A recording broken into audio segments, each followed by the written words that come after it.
Ukisema hivyo umekosea. Yesu ni mwana wa Mungu aliye na uungu, kwa mujibu wa andiko hiyo. Yesu ni mwana wa Mungu aliye na uungu. Tuulize Mtume Muhammad. Mtume Muhammad, mwana wa Mungu, ni Mungu, anafaa kuabudiwa.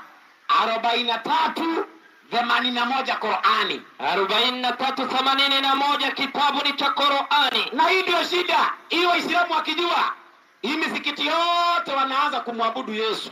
Mkijua hii ndio hamujui. Mkijua tu hii, mnasema Allahu Akbar na mnaabudu Yesu. Soma andiko. A'udhu billahi minash shaitanir rajim. Bismillahir rahmanir rahim. Safi. Sema. Mwenyezi Mungu mwingi wa rehema. Mwenyezi Mungu mwingi wa rehema. Angelikuwa na mtoto. Kwanza anakataa hana, lakini anasema angekuwa naye, ningekuwa wa kwanza wa kumwabudu. Atangekuwa wa kwanza kufanyaje? Wa kumwabudu. Kumbe mwana wa Mungu anafanyaje? Anaabudiwa. Mwana wa Mungu anafanyaje? Anaabudiwa. Swali, anaabudiwa akiwa nani? Akiwa kuku? Angekuwa, mimi sikatai, kwa mujibu wa mtume hana, kwa mujibu wa Qur'ani hana, lakini angekuwa naye. Sikilizeni pointi yangu. Kwa mujibu wa Mtume Muhammad, ala hana mwana, hiyo nakubali. Na kwa mujibu wa Waislamu, ala hana mwana, lakini angekuwa naye angeabudiwa. Sasa kwetu sisi wa Kristo anaye, na kwa sababu anaye, kwetu sisi anafaa kuabudiwa, lakini kwenyu hamujui ni mwana wa Mungu. Kwa hivyo mkijua leo mtamwabudu. Hiyo ndio kesi.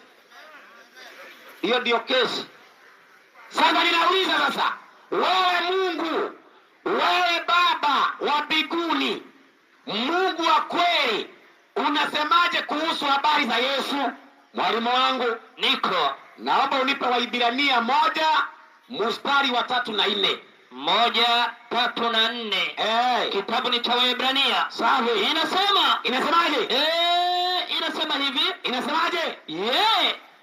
Waibrania 1:3 na 4. Inasema kwa kuwa ni mng'ao wa utukufu wake. Yesu ni mng'ao wa utukufu wa Mungu na chapa ya nafsi yake. Tena Yesu ni chapa ya nafsi ya Mungu. Akavichukua vyote kwa amri ya uweza wake. Yesu alichukua yote kwa amri ya uweza wake. Akisha kufanya utakaso wa dhambi, twende, aliketi mkono wa kuume wa ukuu huko juu. Maliza. Amefanyika bora. Yesu amefanyika mbora kupita malaika. Kwa nini? Kwa kadiri ya jina alilorithi lilivyo tukufu kuliko lao. Kumbe Yesu ana jina alilofanyaje? Alilorithi, na ni tukufu kuliko la nani? La malaika. Mwalimu atakaye kuja hapa aje aniambie leo, hili jina Yesu alirithi ambaye ni tukufu kuliko la malaika ni boga ama ni maembe?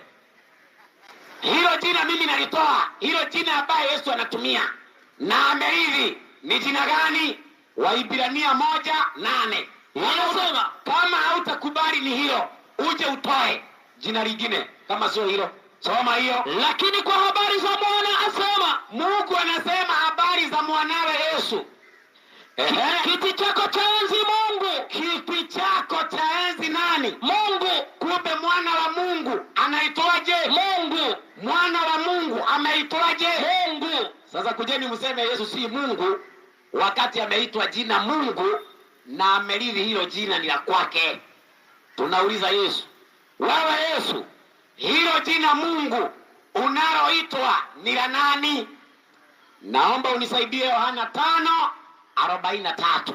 5:43. Safi. Kitabu ni cha Yohana Injili. Yesu katika roho, Yesu katika mwili. Yesu katika mwili kalala, Yesu katika mwili kafanya vitu fulani.